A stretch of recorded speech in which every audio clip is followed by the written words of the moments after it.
Every thinking man must, at some time, have been struck by the vast amount of rhubarb that's allowed to go to waste every year. You see, most of us grow far more than we can use, and only a greengrocer can ever hope to sell it. Once, when Eliza's mother had obliged us by paying the water rates and the last quarter's rent, I thought of the rhubarb. I sent her a large bundle, freshly picked from the garden, as a token of our gratitude. The poor lady had asked me, as tactfully as possible, to send no more. It had produced acidity which had given her trouble. Even her cook had turned against it and was threatening to leave if she had to cook any more. Damn lawnmower! Oh! Oh! Here at Meadow Sweet, the rhubarb bed is simply out of all proportion. Occupies a huge space.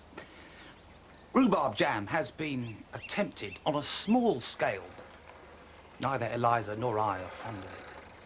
Now, some men would dismiss the subject of rhubarb from their minds as a mere trifle. I am not that type.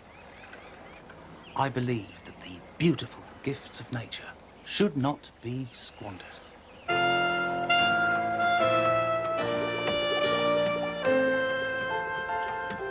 Eliza says that she doesn't ask that I take to drink or gambling, but that I might act like an ordinary man and keep out of the kitchen.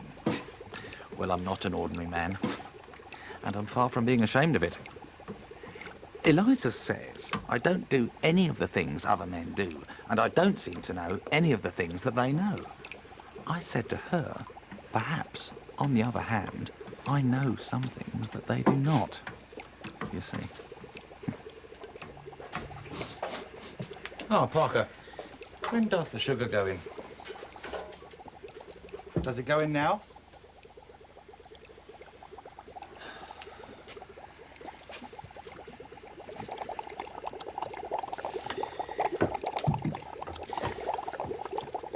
Parker, I consulted the encyclopedia. Under the word rhubarb, I find that wine is one of the uses to which it might be put.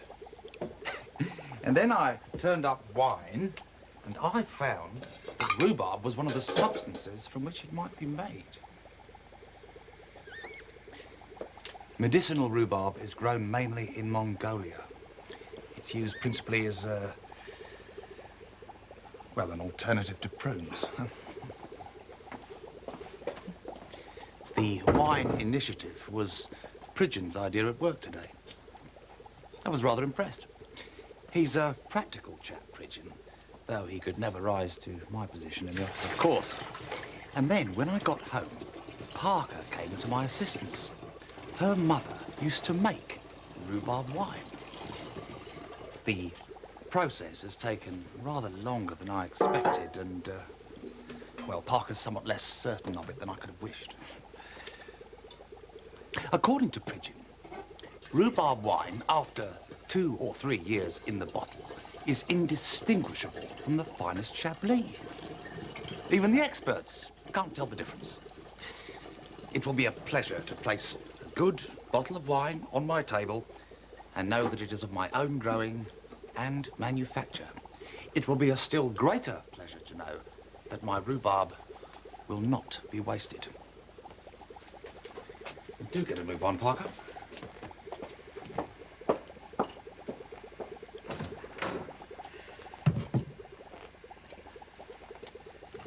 Eliza, I'm not making a mess in the kitchen. I'm creating wine you will be proud to offer our guests at dinner. What do you mean, what guests? Thank you, officer. Good night.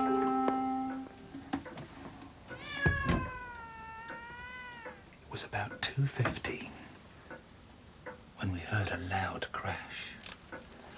Eliza thought we might have burglars in the house. Now, I keep a police whistle in the bedroom, a precaution I would highly recommend to every householder.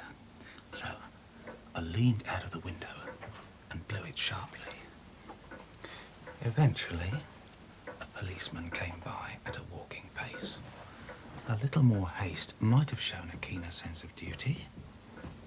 I thought it might be the kitchen window, so he went to have a look.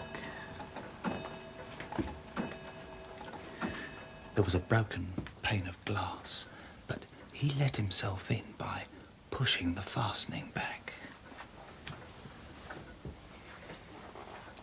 We heard him moving around downstairs, but didn't find anyone.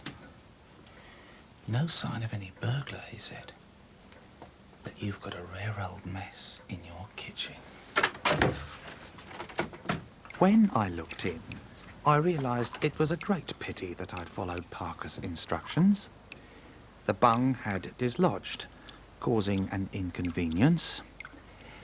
When I gave the policeman a glass of beer, he was quite genial about it. Pleasantly spoken man. He said these sorts of accidents would happen.